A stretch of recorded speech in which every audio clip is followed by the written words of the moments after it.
प्रभु भक्तजनों, कार्तिक मास के कृष्ण पक्ष की त्रयोदशी को धनतेरस का पर्व मनाया जाता है। शास्त्रों के अनुसार इस तिथि को समुद्र मंथन के समय भगवान धन्वंतरी अमृत कलश लेकर प्रकट हुए थे। इसी वजह से इस तिथि को धनतेरस या धन त्रयोदशी के रूप में मनाया जाता है। भगवान धन्वंतरी के अलावा इस दिन माता लक्ष्मी और धन के देवता कुबेर एवं मृत्यु के देवता यमराज जी की भी पूजा की जाती है। इसी दिन से दीपावली का महापर्व शुरू हो जाता है। इस दिन सोना चांदी या नए बर्तनों को खरीदना बहुत शुभ माना जाता है। आइए सुनते हैं धनतेरस की धन्वंतरी जी की कथा। भारतीय संस्कृति में स्वास्थ्य को सबसे बड़ा धन माना गया है। इस दिन को राष्ट्रीय आयुर्वेद दिवस के रूप में भी मनाया जाता है। मान्यता है कि भगवान धन्वंतरी को भगवान विष्णु का अंश है। इन्होंने ही संसार में चिकित्सा विज्ञान का प्रचार एवं प्रसार किया। इस दिन घर के द्वार पर दीपक जलाए जाने की प्रथा है। धनतेरस दो शब्दों से मिलकर बना है। पहला है धन और दूसरा है तेरस, अर्थात धन का 13 गुना। भगवान धन्वंतरी के प्रकट होने के कारण इस दिन को धन्वंतरी जयंती के रूप में भी मनाया जाता है। शास्त्रों में वर्णित कथाओं के अनुसार समुद्र मंथन के दौरान भगवान धन्वंतरी हाथों में अमृत कलश लेकर प्रकट हुए। जिस तिथि को भगवान धन्वंतरी समुद्र से निकले वह कार्तिक मास के कृष्ण पक्ष की त्रयोदशी तिथि थी।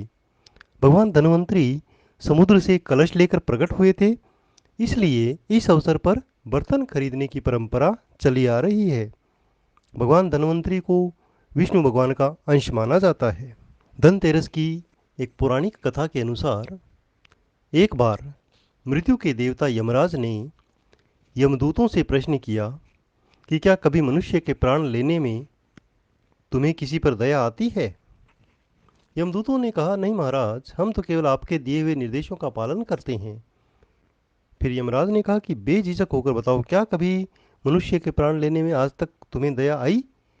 तब एक यमदूत ने कहा कि हाँ महाराज, एक बार ऐसी घटना हुई थी जिसे देखकर हृदय पसीज गया था। एक दिन हंस नाम का राजा शिकार पर गया। वह जंगल के रास्ते में भटक गया और भटकते भटकते दूसरे राज्य की सीमा में चला गया। वहां पर हेमा नाम का एक शासक था। उसने पड़ोस के राजा का आदर सत्कार किया और उसी दिन राजा की पत्नी ने एक पुत्र को जन्म दिया।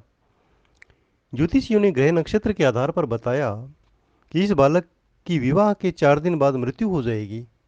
तब राजा ने आदेश दिया कि इस बालक को यमुना तट की एक गुफा में ब्रह्मचारी के रूप में रखा जाए और स्त्रियों की परछाई भी इस तक ना पहुंचे।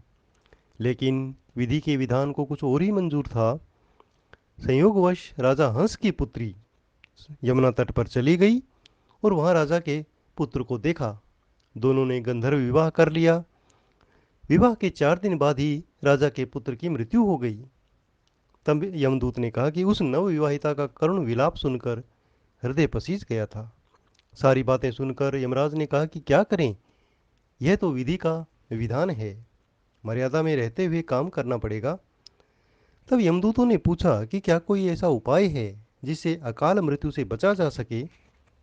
तब यमराज ने कहा कि धनतेरस के दिन विधि विधान के साथ पूजा अर्चना और दीपदान करने से अकाल मृत्यु नहीं होती।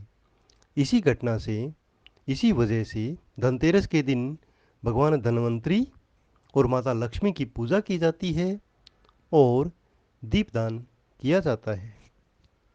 ओम लक्ष्मी नमः।